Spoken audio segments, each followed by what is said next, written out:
What to do when you are double booked.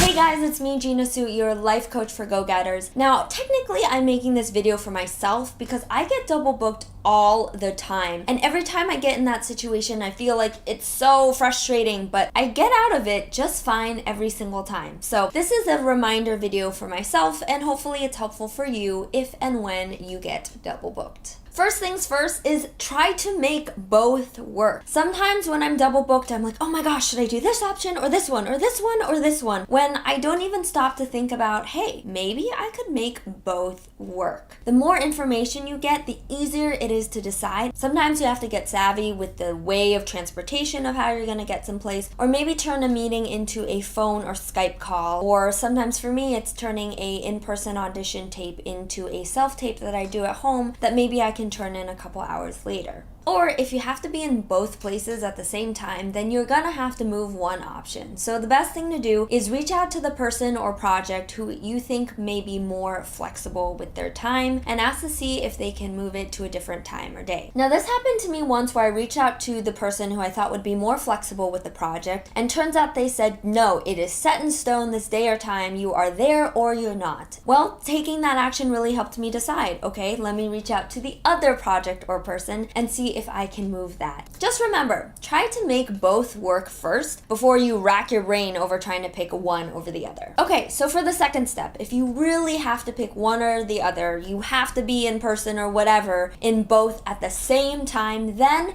you're gonna have to do the gut check. So has this ever happened to you where you ask someone, hey, I don't really mind, what do you want for dinner? Do you want Italian or Japanese? And then the person's like, yeah, I want to do Italian. And then all of a sudden you're like, you know what? I don't want to do Italian. Can we do Japanese? It's almost as if someone decides that for you, or it's set in stone, and it kind of hits you like a bus, like, that's not actually what I want, now that we've technically decided I want the other thing. Well, you can do this exercise with yourself by committing to either option A or B. So for example, I would do this. All right, Gina, I have decided I will go with option A. This is how it's gonna play out. This is what's gonna happen when I no longer think about option B, and now I'm gonna move forward with option A. And sometimes I'll have a gut reaction like, oh geez, I actually really want option B, or hey, that doesn't feel so bad. I think I could move forward with this. If doing that one time doesn't give the gut reaction that you were hoping for, or not something strong enough to really make your decision, then you're gonna do it again with option B and just be like this.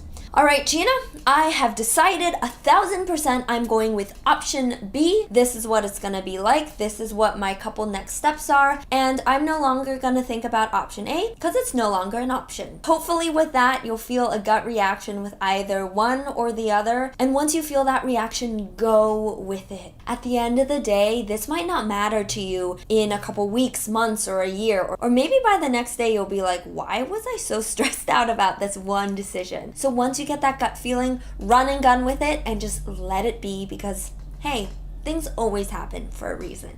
The very last thing you're gonna do is remember to approach all these people and projects with a very grateful attitude. It might feel really tough that you're double booked. I know, it's so annoying and frustrating sometimes, and you feel like you have to do all the work to make it happen. I totally understand. But maybe try flipping that perspective on the head and realizing, hey, you have two opportunities. You have two different groups of people or two projects that you get to work on. How lucky and how first world problem is it for you to be able to make this decision or go through the fact that you're even being double booked at all. So when you reach out to someone to maybe cancel or reschedule, just say, hey, thank you so much for this opportunity. Something else has come up and I'm really having a tough time trying to make it work. Is there any way that you could change the schedule? I'd be so grateful for your flexibility and understanding, and I want you to know that I value your time so much. So just wanted to ask to see if this could happen. Remember, even if one person or project is more flexible than the other, make sure to give them both an equal amount of gratitude. Because hey,